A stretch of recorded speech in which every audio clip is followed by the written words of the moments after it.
Praise the lord. ప్రభువునందు ప్రియమైన సహోదర సహోదరులారా, ఈ ఉదయకాల వాక్యము సామెతల గ్రంథము 10వ అధ్యాయము 6వ వచనము. ఇక్కడ మనం చూస్తే నీతిమంతుని తల మీదకి ఆశీర్వాదములు వచ్చును అని.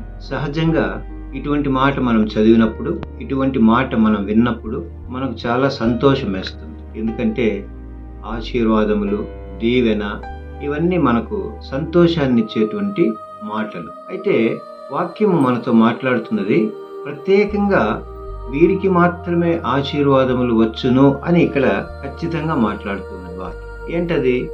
నీతిమంతుని తల మీదకు మాత్రమే ఆశీర్వాదములు వచ్చును. ప్రియమైన వాక్యం వింటున్న ప్రజలారా, మొట్టమొదటి మనం ఇక్కడ గమనించాలి, నీతిమంతుడు ఎవరు అని ఆలోచన చేస్తే బైబిల్లో చాలా మంది నీతిమంతులుగా దేవుడు పిలిచిన వారిని మనం చూస్తూ ఉంటున్నాం. అయితే దేవుడే స్వయంగా మనతో మాట్లాడించినటువంటి ఒక వ్యక్తి, ఆయన పేరు అబ్రహాం. ఆయన గురించి అపోస్తుడైన పౌలు గలతీ పత్రిక 3:6లో మనం చూస్తే, అబ్రహాము దేవుని నమ్మెను, అది అతనికి నీతిగా ఎంచబడను. ఇక్కడ అబ్రహాము దేవుని నమ్మాడు, నమ్మినంత మాత్రానే ఆయన నీతిమంతునిగా తీర్చబడుతూ ఉంటున్నాడు. ఇక్కడ కూడా ఈ మాట మనం విన్నప్పుడు సంతోషం వేస్తుంది, నీతిమంతుని తల మీదకి ఆశీర్వాదములు వచ్చును.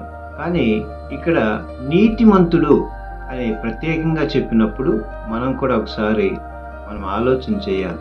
ఎన్నో సంవత్సరాల నుండి మనము ఇబ్బందుల్లో ఉంటున్నాం, శ్రమల్లో ఉంటున్నాం, శోధనల్లో ఉంటున్నాం, కుటుంబంలో దరిద్రత, ఎంత సంపాదించినా మిగలటం లేదు, ఎంత కష్టపడినా సంపాదించింది మిగలటం లేదు, ఖాళీ మన కష్టమే నిలిచిపోతూ ఉన్నది. మరి ఇటువంటి సమయంలో మరి ఆశీర్వాదం కోసం మనం ఎదురు చూస్తూ ఉంటున్నాం, దీవెన కోసం ఎదురు చూస్తూ ఉంటున్నాం. కానీ మనల్ని మనము ఏ రోజు కూడా పరీక్షించుకోలేకపోతూ ఉంటున్నాం.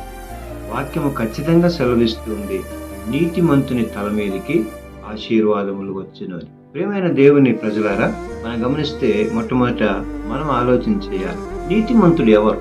ఈ భూమి మీద చాలా మంది నీతి క్రియలు చేస్తూ ఉంటున్నారు. ఒక వ్యక్తి అంటున్నాడండి, నేను పేదలకు దాన ధర్మాలు చేస్తాను అని. ఇంకొక ఆయన అంటున్నాడు, నేను అన్నదానం చేస్తూ ఉన్నాను. ఇంకొక ఆయన అంటున్నాడు, నేను వస్త్రాలు పంచి పెడుతూ ఉంటున్నాను. ఇలాగ చెప్పుకుంటూ పోతే ఎన్నెన్నో రకాలైనటువంటి నీతి కార్యాలు చేస్తూ ఉన్నారు. మరి ఇది నీతి అంటుందా? బైబిల్ గ్రంథంలో మనం చూస్తే ఇక్కడ 2 నీతులు మనకు తెలియజేస్తూ ఉన్నాడు. ఏంటి?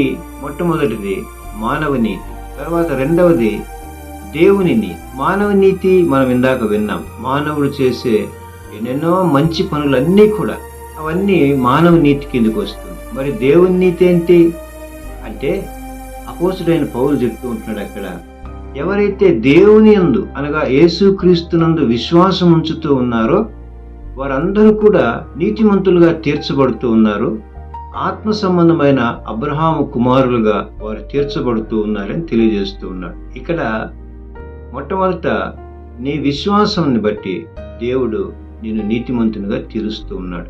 ఈరోజు నీవు దేవుని యందు విశ్వాసంతో జీవిస్తూ ఉన్నావా? నీకు ఎన్నో కష్టాలున్నాయి, పేదరికం ఉంది, సమస్యలున్నాయి, శోధనలున్నాయి, ఆటంకాలున్నాయి. వీటన్నింటి నుండి నన్ను నా యేసయ్య తప్పకుండా విడిపిస్తాడు, రక్షిస్తాడు అనేటువంటి ఆ యొక్క విశ్వాసం నీలో ఉందా? అప్పుడే నువ్వు నీతిమంతునిగా తీర్చబడు. దేవుని నీతి ఏంటి? పాపములో ఉన్న మనకు అనగా పాపము, శాపము, నరకానికి దగ్గరైపోయిన మనల్ని విడిపించటానికి సర్వోన్నతుడైన దేవునిగా యేసుక్రీస్తు నరావతారిగా ఈ భూమి మీదకి వచ్చాడు. ఆయన మనల్ని అనగా మన పాపములను క్షమించి మనల్ని పాపము నుండి, లోకము నుండి, శాపము నుండి, నరకము నుండి విముక్తులు చేశాడు ఆయన. అందుకే ఆయన మన కోసము శ్రమపడ్డాడు, ఆయన మన కోసము గాయపరచబడ్డాడు, ఆయన మన కోసము రక్తం చిందించాడు, మన కోసము ఆ యొక్క సిలువలో తన ప్రాణాన్ని అర్పించాడు. ఎవరైతే ఈ యొక్క రక్షణ భాగ్యంలోనికి వస్తూ ఉంటున్నారో, యేసు నిజమైన దేవుడిని నమ్మి ఆయన ఎదుట పశ్చాత్తాపడి పాపములను ఒప్పుకొని ఆయన దగ్గరకు వచ్చి ఆయన రక్తము చేత కడుగుబడి బాప్తిస్మము, మారు మనస్సు, పశ్చాత్తాపము ఇవన్నీ కలిగి యేసే నిజమైన దేవుడు అని ఎప్పుడైతే నమ్మి విశ్వాసం ఉంచుతూ ఉంటున్నావో అప్పుడు నిన్ను యేసయ్య నీతిమంతునిగా తీర్చుతూ ఉంటున్నాడు. అనగా నీవు నీతిమంతునిగా పిలువబడుతూ ఉంటున్నావు. అప్పుడే నీ తల మీదికి అనేక ఆశీర్వాదములు కూడా ఆయన పంపిస్తూ ఉంటున్నాడు. ఆశీర్వాదము, దీవెన ఇవన్నీ కూడా దేవుడు నీకు ఆయా సమయాలలో నీ అవసరాన్ని బట్టి ఆయన ఇచ్చేటువంటి వాడు. అందుకే వాక్యం తెలియజేస్తుంది, నీకు ఏది అవసరమో అది నన్ను అడుగు, నేను నీకు ఇస్తాను అంటున్నాడు. దేవుడు ప్రతి అవసరమును తీర్చును అంటున్నాడు.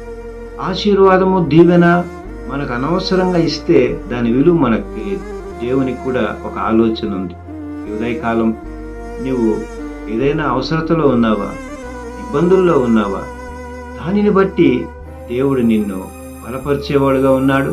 దానిని బట్టి ఆ అవసరాన్ని తీర్చేవాడుగా ఉంటున్నాడు.